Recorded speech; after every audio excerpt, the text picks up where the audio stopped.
All right, guys, what's up? So let's jump into it. Chapter 2 of Time Paradox Ghostwriter. I'm so pumped to talk about it because there's so many things that happened that I predicted or wanted to see happen in my first episode of this series. So if you're interested, if you haven't seen it or you're interested, go check out my first video where I covered Chapter 1 of this amazing new series in Shonen Jump. So let's talk about it. So right off the bat, the first page of chapter 2, they talk about the point of no return, and they're like, it's the point where you can either back down and go back to your normal life, or you can continue on the path you're on and just see what happens, right? And two major things happen at the beginning of this chapter. Well, really one major thing, but two major things come of it. The main character comes home and he sees the microwave still spinning out future issues of Shonen Jump. And that leads him to two realizations, right? One, that he's worthless, right? Because it's not his story. He's plagiarizing. He realizes this, he's like, yo, I've been grinding at manga for 5 years. And I thought this was my big hit. I thought my brain was finally all right, you deserve your brain coming together and making the best story you've ever heard or thought of, right? And he's like, no, I've plagiarized this. This is somebody else's story. I've robbed them of their story, of their world, of their characters, and I've taken it for my own. And he's a good guy. He's a nice guy, right? So he's not happy about this. He's caught up in this. He's depressed about this. He's like, yo, what am I going to do with myself? I can't keep making this. I can't keep writing this. I can't keep passing this off as my own because it's not. It's not my story. It's not my characters, and it never will be. I'll never be able to make something like that ever because just accept it. I'm not good. I'm not a good mangaka, right? And he's just so torn up about it. And before we get down more of that branching path, this is kind of unrelated, but I was kind of thinking maybe once this mess with White Knight is over, there's this thing about manga coming back in time, which is literally what we're reading about. That'd be something cool for him to write about. That would be a good idea, and he wouldn't be plagiarizing it because it happened to him, right? So I was like, yeah, that would be actually something cool that he could do. But to get back on point, another realization that he comes to is that it's in the name, right? This is a paradox. These manga are coming back in time, right? But he looks at another future issue and it's still being written by Itsuki or whatever her name is. And he's like, that must mean that the moment that first ding came and the first issue came out, this is now a branching future where I can write whatever I want and it's not going to affect her White Knight. But what it does mean is that White Knight is now being written 10 years sooner than it should have been, and by me. And that's something that'll come into play later. But for now, let's jump back to his depression, right? He's like, yo, I just can't do this. And he's about to destroy the microwave. But he gets a call from his new editor, and the editor's like, yo, you got new storyboards coming up. If not, we can come talk about it. Let's get something to eat. Let's talk about this, right? And he's like, all right, I'm just going to go talk to my editor and tell him I can't do this. I'm going to have to worm my way out of this somehow. And he goes talk to his editor. He's like, yo, I can't do this no more. I didn't envision White Knight as a long story, so I'm not writing it. And the editor just goes off on him. He's like, yo, you cannot do this. This is one of the best manga I've ever written. This is one of the... I've ever read. This is one of the best manga Shonen Jump has ever read. Or it's going to lead this magazine for years. It's going to be the new One Piece, right? And he goes on a rant yo, these characters are real. They might not be in this world, but they're living and breathing in our imagination. They're living and breathing in our hearts, right? And then he drops this giant-ass bag of fan mail on the table, and he's like, yo, read these. I'm not going to force you on a decision, but please try and keep writing it. And Itsuki, no, not Itsuki, but the main character reads all this fan mail, and he comes to the realization, he comes to the determination that I have to keep writing White Knight because I've robbed the original author is never going to write this now because I've written it. I've robbed the world from this amazing story, this amazing experience, and I've taken it for myself.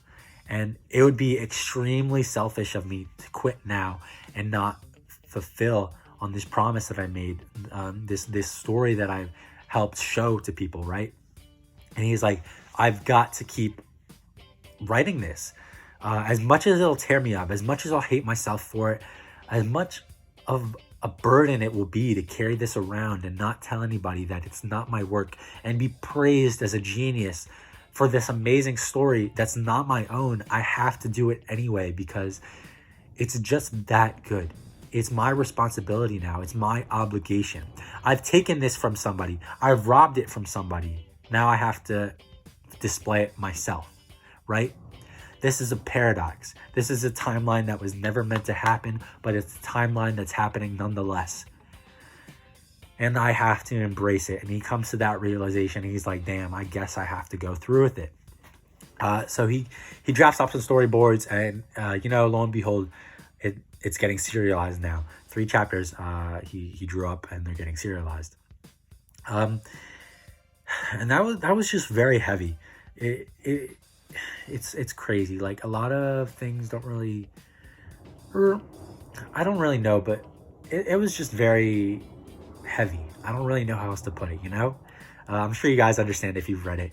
And he's just walking around depressed and hating himself. And at the end of the chapter, the original author shows up. She's like, yo, are you Tepe? And he's like, yeah, I am. Who are you? And he's like, I'm Itsuki. Nice to meet you. And he's like, huh? And she's like, what do you mean, huh? Now, that's, oh my God. So I did not expect them to meet that early. And there are so many different directions that can go. Will he tell her about the time machine, or will he not tell her? Will she even let him tell him? Now, there's so many different ways that it can go. She can be an antagonizing figure. They can work together. This is the second time I'm filming this video because I went on a rant for like 20 minutes and then I looked at my phone and it turns out that it hadn't been recording that entire time. So now I have to re-record it. So I'll try and remember some of the ideas that I talked about. But one that I talked about, right, is that no matter how much she hates him for stealing this story from her, it's still her child. It's still her story. It's still something that she loved and cherished and came up with, right? So now, no matter how much she hates him for robbing her of this, it's still something that she wants to see succeed and be successful and be developed and be told to the world, right? I don't see her, no matter how much she hates him for taking this from her. I do not see her throwing her story away, right? So even if she becomes an antagonizing figure, I still see her wanting him to succeed. Or maybe not wanting him to succeed, but wanting the story to succeed. So I honestly think there's a strong possibility that she could be helpful to him, that they could work together in some regard. But I'm not sure. Now, is she going to be introduced to the time mechanic? Because that just adds a whole new wrinkle of more people finding out about it. Now, I just thought of this, but like, what if she actually like leaks this information to Shonen Jump or Shueisha or whatever? Now, it is fantastical. It is a fantastical idea, so they might not believe it. But I can find out at least Tepe's new editor finding out eventually, and him being torn up about it too. I can just see this going in so many different directions. It's crazy. But breaking away from the girl for a bit, an idea that popped into my mind while I was filming this earlier is that I can totally see a story arc in the future of this manga where for some reason or another that the microwave stops working and he has no more future reference material for White Knight. He doesn't know what to write anymore. So that can either mean, now again, this is completely speculation. This might not happen at all. But if that does happen, where there is something that happens and he does not get any more future issues, now it could be that it stops working.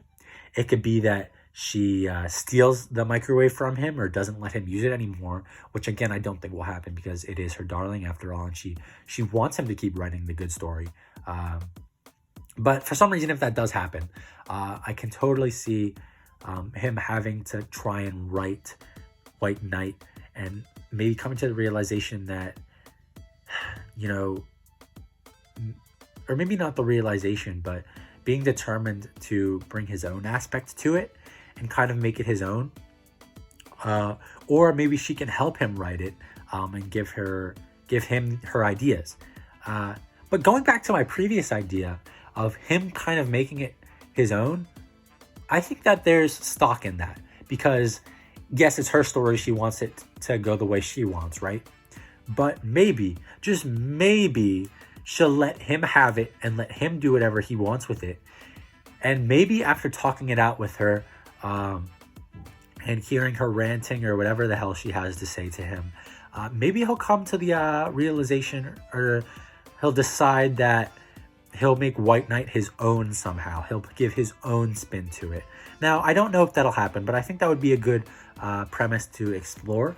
I think that would be a cool premise to explore, because he's just so torn up about it. He's so depressed inside.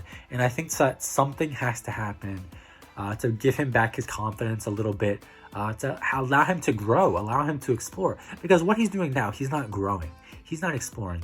He's just shackled to this burden that he now has to fulfill. So I think that there's something, even if it's not what I just talked about, I think there's definitely something that has to happen, or I want to see happen, that will allow Teppei's character to grow more. There is just so much that could happen, that needs to happen. But I mean, it's the start of a new promising series, so that's bound to happen, right? Another thing that I wanted to talk about is that in my first video talking about the first chapter of this series, I compared it to Bakuman.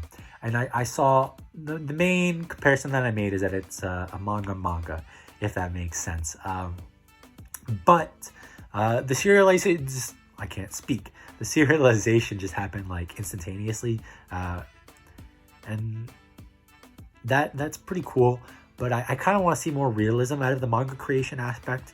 Now, granted, it would be very hard to juggle the realistic aspects as well as the sci-fi fantasy aspects, as well as whatever the dynamic will be between Teppei and Itsuki.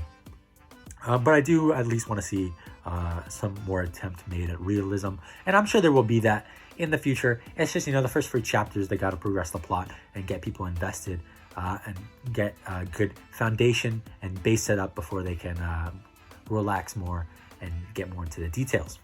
But that is something that I want to see, more realism of the manga creation process. Maybe rivals. That would be cool. Okay. So, jumping back, I'm kind of all over the place, but I'm just kind of talking about what's in my mind. So I hope you guys are okay with that.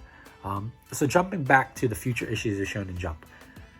White Knight is not the only series that are in those issues. Now, Teppei, the main character, is a very straight-laced, he's a nice guy. He would never purposefully plagiarize more manga. But something that just occurred to me, right, is that they're in a timeline that's different from that of the 10 years in the future, right? So what if the authors of all those new and promising manga, right, are moved by White Knight, or somehow impacted and changed by the effects of this paradox, and they write these manga early, right? And then Teppei has the advantage of seeing these future manga, these future issues, and knowing their ideas, their character arcs, right? And even if he doesn't do it consciously, maybe he'll do it unconsciously, subconsciously. And I don't even know, but this would be like really good way to, like, if there is a rivalry and he gets really invested into it, to kind of like shut them down, or like work against them, because he knows what they're going to write there. He knows what they're going to play. Now, I don't know if that aspect will ever happen, but that would be really cool, because I think there is more to explore with the time aspect. Like, is the issue a week thing going to be the only thing that happens with that microwave forever? I doubt it. I think there is going to be something that happens with that microwave in the future that changes what happens, or maybe they can manipulate it somehow. I don't even know. There's just so many different possibilities, right? Okay. What else did I talk about before? So now I want to talk about a few things that I am a little bit worried. Not anything that I necessarily disliked, but something that I'm just worried about going forward. One would be is that, again, I'm kind of dismissing this one, but it's still in my brain. Is that, maybe there won't be as much realism as there was in Bakuman, or maybe it'll be a little bit fast paced when it comes to the manga creation aspect. Because another thing is, like, he's just writing up these storyboards really quick, as opposed to Bakuman. Like, we would see them struggling to make storyboards, or like it would be like a whole chapter making them, or more into the process of coming up with ideas. So something that I'm kind of dismissing this, because I think it will be resolved, or maybe a bit insignificant, but maybe they'll rush things or make it a bit too fast paced. I do want there to be some realism, as I talked about earlier. And another thing is, this isn't anything against the manga or the authors, but just a bit of uncertainty is that the writer that's making up the story for this manga, I researched him like last week, and I'm pretty sure that this is his first story. He's first like major story he's ever written. So I'm not really sure if he has the skills to come up with an intriguing plot line and sustain it and keep presenting new and intriguing ideas. Now, I hope he can. I'm sure he can. And even if he has like difficulties and struggles, I'm sure the editors at Shonen Jump and Shueisha are fully behind him, because this new manga is, in my opinion, leagues above Mori King and Bone Collection, right? I think it's the best of the three that I've recently started, and I think there's a promising future, and I'm sure they see that promising future as well. So even if this author or the artist has difficulties, I'm sure there will be people to help him. And again, I'm kind of dismissing that as just like a little bit of negativity in my mind. But again, it's there, and it's something that I just wanted to address. That, I don't know, it's just something I wanted to bring up. But honestly, those are the only two things that I found negative about this chapter. And it wasn't even anything that impacts this chapter. It's just something that is a little inkling in my brain. So yeah, I'm pretty sure I've said everything that I wanted to say. It was kind of all over the place, but I was just kind of talking as things were popping into my mind. So I hope you guys were okay with that. And let me know in the comments if you guys read this chapter already, if you liked it, and if you did like it, like, what are you liking most about this series so far? What's intriguing you? Like, and what do you think is going to happen in the future? Like, any of the ideas and speculation that I touched on, do you think any of those will happen? Do you think there's any weight behind those? Or do you guys have any ideas of your own that could happen in the future? I'm very, very interested to hear what you guys are thinking about this manga. But yeah, thanks for watching. Please like this video if you liked what I had to say, and consider subscribing if you want to see my content in the future. I do a lot of anime and manga related stuff, but I also do the occasional video game content. I'm currently playing Dark Souls 3, and I have a lot of playthroughs up. Although they might be a little bit boring to watch, but I do have a boss video coming of just the bosses if you're interested in that, or just video game content in general. That would be another thing in the comments if you guys wanted to let me know what kind of content you would like to see from me in the future. That would greatly help, because I'm just kind of doing whatever I feel right now, which is cool, but I would like to get more of a generalized direction. But yeah, so thanks for watching, guys, and I hope you guys have a great day. Yeah, just be safe out there, guys, and I'll see you in the next one. Bye.